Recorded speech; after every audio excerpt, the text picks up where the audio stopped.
Hello students, I am Arvind Kumar. Today we will discuss a new topic from the first unit electrostatic of third chapter electrostatic potential and flux. Our topic name is electrostatic force is conservative in nature. Explain. Generally, this question is mainly asked in your conceptual type questions. Now we will discuss that how it can be asked and how we can explain it. Suppose this is a point in any electric field A. Here the potential at point A is VA at this point. For more discussion, अगर मैं ये कहूँ कि यहाँ पे कोई charge है तो उसकी इलेक्ट्रिक फील्ड होंगी और उसकी इलेक्ट्रिक फील्ड होंगी, तो इसका मतलब इनफाइनाइट से एक सिंगल चार्ज को इस ए पॉइंट तक लेके आने में आपने कुछ वर्क डन किया होगा। 1 कूलम चार्ज को लेके आने में जो वर्क डन होगा that means potential at that point. तो हमने ये मान लिया कि कहीं पे कोई भी होगा तो किसी पॉइंट पे कुछ पोटेंशियल होता है। दूसरा सेकंड वन, मैं ये कहूँ कि यहाँ पे भी मैंने एक पॉइंट कंसिडर किया बी पॉइंट, यहाँ पे भी कुछ पोटेंशियल होगा। आप V2 मान सकते हो, V3 मान कुछ भी मान सकते हो, मैंने इसको VT मान कि किसी इलेक्ट्रिक फील्ड में एक पॉइंट पे पोटेंशियल V है और दूसरे पॉइंट पे VT है। आपको ये एक्सप्लेन करना है कि इलेक्ट्रोस्टैटिक जो फोर्स लगता है दैट मींस इलेक्ट्रिक फील्ड की वजह से जो फोर्स लगता है वो कंजर्वेटिव नेचर का होता है, वो एक्सप्लेन करूं। तो इलेक्ट्रिक फील्ड में जब हम कहीं चार्ज को लेके आ रहे थे इनफाइनाइट से, तो उस पर फोर्स कौन सा लग रहा था? इलेक्ट्रोस्टैटिक। तभी तो अमाउंट ऑफ वर्क डन हुआ था किसी इलेक्ट्रिक फील्ड में। अगर पोटेंशियल के बेसिक डेफिनेशन पे जाए तो इसका मतलब वहां पे electrostatic force is taking in. अब यहाँ पे अगर हम बात करें, इस पॉइंट पे हमने पोटेंशियल कंसिडर कर ली, तो मैं ये कहूँ work done from A to B. अगर मैं ए से बी तक जाता हूं तो वर्क डन बताओ मुझे कितना होगा। तो यहाँ पे इसको थोड़ा सा लिबरेट करने के लिए आप कहोगे सर वर्क डन का फॉर्मूला तो हमें पता है, फोर्स इनटू में डिस्प्लेसमेंट। लेकिन यहाँ पे ऐसा नहीं है, डिस्प्लेसमेंट फोर्स हमें कुछ पता ही नहीं है डिस्प्लेसमेंट का। तो इसका मतलब यहाँ पे ये फोर्स अप्लीकेबल नहीं है। तो फिर कौन सा अप्लीकेबल होगा? वी नो पोटेंशियल की बेसिक डेफिनेशन क्या थी? Work done per unit charge.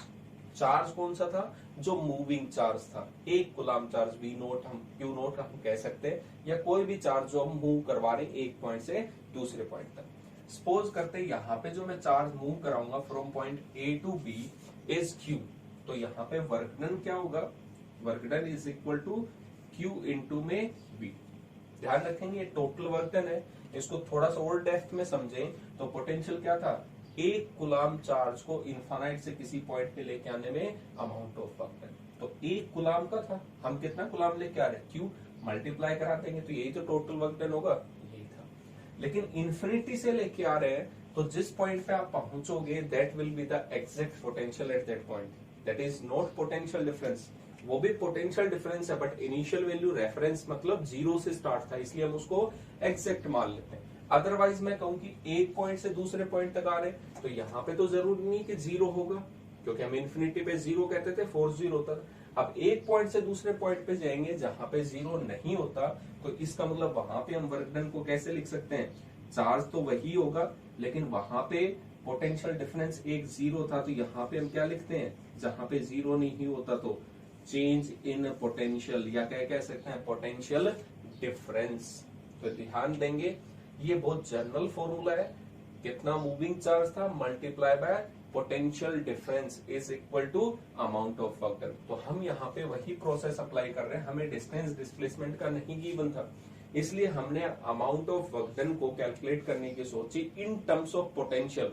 तो पोटेंशियल के टर्म्स में हमें फॉर्मूला पता लग गया, charge multiply by potential difference. तो यहाँ पे मैं कह सकता हूँ चार्ज जो हम लेके जा रहे हैं इस पाथ के थ्रू पहुंचे और इस पाथ का नाम क्या था? L, और जो चार्ज हम लेके जा रहे थे उस चार्ज की वैल्यू कितनी है? Q। तो यहाँ पे कह सकते हैं work done from A to B via path या बाई पाथ L। सो यहाँ पे हम क्या लिखेंगे? चार्ज कितना लेके जा रहे हैं? Q। पोटेंशियल का डिफरेंस हम इंफिनिटी से नहीं कर रहे कंपैरिजन, हम एक पॉइंट से दूसरे पॉइंट पे, तो यहाँ पे डिफरेंस होगा। और डिफरेंस कैसे कैलकुलेट करते हैं, फाइनल माइनस में इनिशियल। तो यहां से चले थे बी पॉइंट पे पहुंचे, तो पोटेंशियल का डिफरेंस क्या होगा, फाइनल पोटेंशियल माइनस में इनिशियल पोटेंशियल। ये अमाउंट ऑफ वर्क डन हमने कैलकुलेट किया अगर हम ए पॉइंट से और बी पॉइंट तक जाते हैं किसी भी पाथ के थ्रू, एल के थ्रू। ओके, नाउ अगर मुझे कंजर्वेटिव प्रूव करना है तो मैं वापस आता हूं ताकि एक क्लोज लूप बना सके। लूप का मतलब जहां से स्टार्ट किया था वहीं पे घूम के वापस पहुंचना। तो यहाँ पे मैंने कहा work done from B to A. आपकी बार आप बी से चल रहे हैं, ए पॉइंट पे आ रहे हैं किसी अनदर पाथ के थ्रू। हो सकता है मेरा पाथ कोई डिफरेंट रहा हो, इस पाथ को मैं कह सकता हूं एल डैश, ठीक है। बाई पाथ एल डैश, अलग पाथ के थ्रू आ रहे हैं तो यहाँ पे कितना चार्ज लेके आए, क्यू। और यहाँ पे अगर डिफरेंस देखें तो अब डिफरेंस मुझे बताओ, अब डी से आप ए की तरफ आ रहे हैं तो ये आपका इनिशियल था और ये ए क्या हो गया, फाइनल। तो फाइनल माइनस में इनिशियल तो कितना होगा, potential difference V A minus में वी पी। अब हमें पता चल गया ए से बी तक जाने में और बी से वापस ए तक आने में। So total work done in loop, work done in loop. Loop कब बनेगा, जब इनिशियल और फाइनल पोजीशन सेम हो। That means work done from A to B and then reverse back to A. That will be work done from A to B plus work done from B to A. अगर मैं ए से B तक work done को और B से ए तक को अगर ऐड कर दूं तो इसका मतलब वही लूप का वर्क डन होगा टोटल लूप में। तो यहां पे मैं दोनों चीजें पता थी, दोनों वैल्यू पुट कर सकते हैं। क्यू वीपी माइनस में वीए प्लस क्यू वीए माइनस में VP.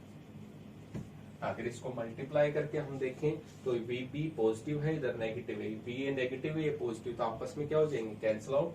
So net work done is equal to 0 in loop. एक लूप में अगर नेट वर्क डन 0 आया है तो इसका मतलब उस लूप में कैसा फोर्स होगा, कंजर्वेटिव लूप के अंदर। क्योंकि अब आप लूप में जा रहे हो यहां से यहां तक, तो मान लेते हैं जो फोर्स लग रहा था उसके जितनी वैल्यू आपको अपोज करने में लगी उतना ही आपको सपोर्ट करने में लगा। इसका मतलब उस फोर्स की वैल्यू क्या रही है, हमेशा कांस्टेंट। इसलिए हम उसको क्या कहते हैं, कंजर्वेटिव फोर्स कहते हैं। तो यहाँ पे कौन सा फोर्स लग रहा है पोटेंशियल में, इलेक्ट्रोस्टैटिक फोर्स। इसलिए हम इसको क्या कहते हैं, electrostatic force is conservative in nature.